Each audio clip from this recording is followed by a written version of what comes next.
他们的目光中有着不可思议之色闪现。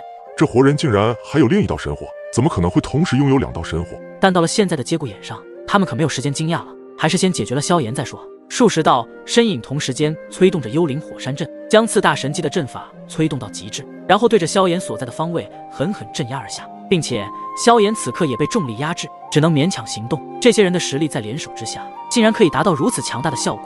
在上空那镇压而来的幽灵火山阵已经锁定了萧炎的位置，如果被这强大的阵法击中，就算是半步6重天位神，恐怕都是必致锋芒。更何况只有5重天位神巅峰势力的萧炎。当然，这些想法是这数十道身影所想，可是他们不知道的是，神怒三昧莲同样蕴含着毁天灭地之威，3种颜色的火焰正在疯狂地跳跃着。紧接着，萧炎以三昧神火笼罩自己的身躯，燃烧这片混色的火海。自火海的深处升起一朵万丈的火莲，其上的每一道颜色都是代表着一种足以毁灭一切万物的恐怖力量。神怒三昧莲已成型，就让我瞧一瞧，是你的幽灵火山阵厉害，还是我的神怒三昧莲恐怖？随着萧炎的声音落下之后，那身后的万丈火莲的恐怖气息直接对着虚空上镇压下来的巨型火山阵法扔了过去。能够将神火凝练出这种姿态的存在，早已经让那数十道身影的目光瞬间让他们都目瞪口呆了起来。但是他们可不能退缩，因为一旦退缩，那么他们就是彻底的火莲炸成尘埃。神怒三昧莲脱离而出后，便是化为一道流光，宛如流星一般，闪电般的对着镇压而来的幽灵火山阵给迎了上去。2道流光飞速闪逝半空，犹如陨石相撞一般，狠狠地对撞在了一起。巨大的轰鸣声在这一刻响彻了这片空间中，雷鸣巨响，宛如雷神的怒火，让得人的心神忍不住的有些恐惧颤抖。在这黑暗无比的空间中，闪烁着强烈的光芒，暂时的可以看到四周的环境，但是除了下方的黑水，并没有其他的存在。难道这里就只有这条黑水河？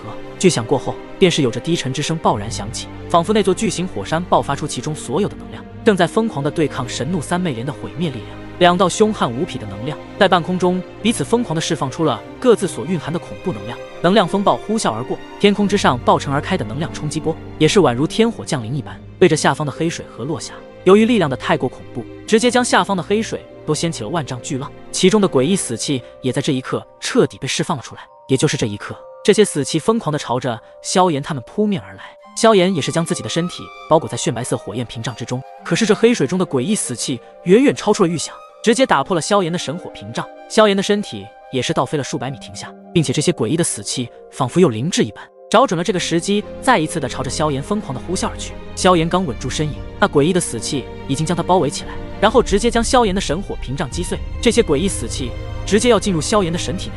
然而就在千钧一发之际，萧炎利用神行七步的风步躲开了攻击，而另一边的对碰也逐渐的减弱。10道身影倒飞而出，在距离同样数百米的距离下稳住了身影，但却是捂住了自己刚刚被重创的伤势，一招就将他们10个联合出手的阵法击垮，甚至还将他们的击成了重伤。这不太应该啊！要知道这里乃是他们的主持，对方又只是一名5重天位神巅峰的实力，怎么可能会将他们击败？然而就在他们看向萧炎时，在萧炎的周身竟然有着千颗星辰所凝聚出来的星辰海，并且还是无色。他们的表情直接变得震惊万分，甚至10个身影的脸色一白，喉咙间的鲜血狂喷了出来。这千颗星辰海，对方原来是6重天位神的实力，隐藏得如此之深。在见识到了萧炎的实力后，那10道身影也终于知道了为何会败在一名5重天位神巅峰实力的萧炎手中。你们的这个阵法倒是也很强大，不过比起神怒三昧莲倒是弱了一些。只要告诉我想知道的事情，我便饶你们如何？萧炎的声音响起之时，也不知道在什么时候，其身影就已经出现在了10道身影的身前，但并没有直接杀了他们，而是想从他们的嘴中得到自己想要的一些答案。你要问什么？这速度太快了，快到他们都有点看不清了。今日他们算是遇到了一个强敌啊！他们的眼神充满着不要思议，已经没有了刚刚那股自信。他们也是头一次遇见如此强大的对手。被你们关押进来的人都会前往哪里？萧炎淡淡的声音响起，不过传入他们耳朵中时，却是一股强大的神魂力量冲入他们的身体内。他们也不敢丝毫的怠慢。那位矮小身影也是率先开口：我们也不清楚，我们也是奉玉尊大人行事。这一次给我们的任务就是将这一批进入这里的人统统带回御剑囚牢内，将他们的神体炼化成玉灵，而神魂就拿来献祭。果然，这就是神奇联盟的真面目吧？竟然要将数10万的人骗到这里，并且全部将其炼化成玉灵。他们究竟要做什么？为何要炼化出如此庞多的玉灵出来？你们炼制如此多的玉灵要做什么？萧炎也是想能够在他们的嘴中得出自己心中的疑惑问题，不过他们却是摇摇头道：这个我们也不清楚了，因为我们只是奉玉尊大人的命去做这个事情。至于为什么要炼化这么多玉灵，或许只有你去找玉尊大人才能够知晓你心中想要问的问题。